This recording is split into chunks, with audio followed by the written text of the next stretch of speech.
ওম নাৰায়ণ।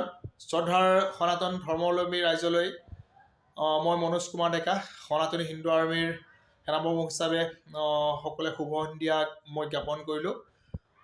লগতে এজন নগা সন্ত হিচাপে মই দুষাৰ কথা আপোনালোকৰ পৰা মই জানিব বিচাৰিম। যদি ভুল হয় ক্ষমা কৰিব। মই মূৰ্খ বালক, মই অজ্ঞানী, মই বালক। গুণী জ্ঞানী লোকসকলে বিভিন্ন সময়ত বিভিন্ন কথাৰ মাধ্যমেৰে মানুহৰ মাজত যি বিভাজনৰ সৃষ্টি কৰি আছে, উচ্চ নিচ হীন মান্যতা, মই সেই বিষয়ে অলপ ক'বলৈ গৈছোঁ। অকণমান আগতে ছ'চিয়েল মিডিয়া যোগে এটা পোষ্ট এটা মই পালোঁ। অসমৰ মুখ্যমন্ত্ৰী ডক্টৰ হিমন্ত বিশ্ব শৰ্মা ডাঙৰীয়াই এটা টুইট কৰিছিলে। সেই টুইটটো ছ'চিয়েল মিডিয়াত এনেকুৱা এটা হেৰি পালোঁ, পেজত পালোঁ। মুখ্যমন্ত্ৰীৰ এটা টুইটে ৰাজ্যজুৰি বিতৰ্কৰ ধুমুহাৰ সৃষ্টি কৰিছে, এনেকুৱা বুলি লিখিছে।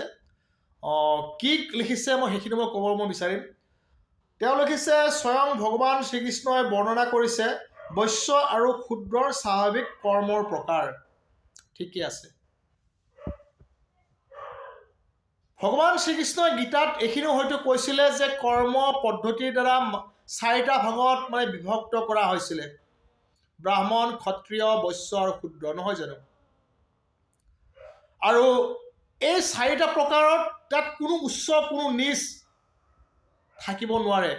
প্ৰতিটো কৰ্মই ডাঙৰ, প্ৰতিটো কৰ্মই ডাঙৰ।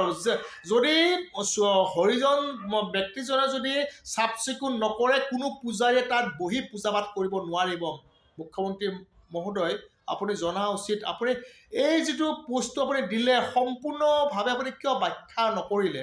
আপুনি দিলে, মই বেয়া পোৱা নাই, মই ভাল পাইছোঁ আপুনি পোষ্টটো দিছে। আপুনি সম্পূৰ্ণ ব্যাখ্যা কিয় নকৰিলে? মই তাৰ বাবে এই ভিডিঅ'টো মই বনাইছোঁ। আপুনি ব্যাখ্যা কৰক, কৃপা কৰি আপুনি ব্যাখ্যা কৰক। ৰাইজক বিভ্ৰান্তৰ সৃষ্টি নকৰিব।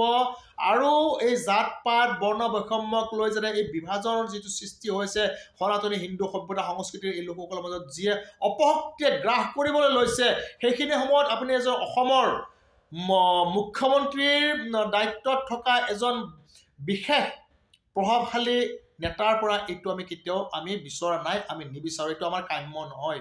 আপোনাৰ মুখৰ পৰা যিষাৰ কথা ওলাব, সমগ্ৰ অসম তথা এটা সভ্যতা, এটা সংস্কৃতি, এটা বৰ্ণ, এটা ভাষা, এটা জাতি, এটা প্ৰজাতিৰ ওপৰত যি প্ৰভাৱ পৰিব সেয়া নিশ্চয় আপুনি জানে। যে বৰ্ণ বৈষম্যৰ গ্ৰাসত পৰি এই দেশত কি হৈছিলে, কি হ'ব গৈ আছে, সেইটো আপুনি নিশ্চয় জানে। ইয়াত কোনো উচ্চ কোনো নিচ নাই, ব্ৰাহ্মণো কোনো ডাঙৰ নহয়, ক্ষুদ্ৰও কোনো সৰু নহয়, ক্ষত্ৰিয়ও কোনো ডাঙৰ নহয়, বৈশ্যও কোনো ডাঙৰ নহয়। কৰ্ম পদ্ধতিৰে তেওঁলোকে কৰিছে। ব্ৰাহ্মণে পূজা পাতল কৰিছে, ব্ৰাহ্মণৰ ঘৰত জন্ম পালে যে ব্ৰাহ্মণ হ'ব সেয়া নহয় মুখ্যমন্ত্ৰী মহোদয়। ক্ষত্ৰিয় বীৰে এই পূজাৰীসকলক, এই সাধুসন্ত মহাত্মাসকল যেতিয়া পূজা পাতল কৰে, ধ্যান কৰে, তেওঁলোকক এই আসুৰিক শক্তি ৰক্ষা কৰিবলৈ এই ক্ষত্ৰিয়ৰ হেৰি কৰিছিলে। বৈশ্যসকলে বেপাৰ বাণিজ্য কৰে, ক্ষুদ্ৰসকলে খেতি বাতি কৰি সেৱা শুশ্ৰূষা কৰে। এই পূজাৰীসকলৰ যিখিনি বস্তু যোগাৰ দিব লাগে, আল পৈচান ধৰিব লাগে, সেইখিনি কৰে।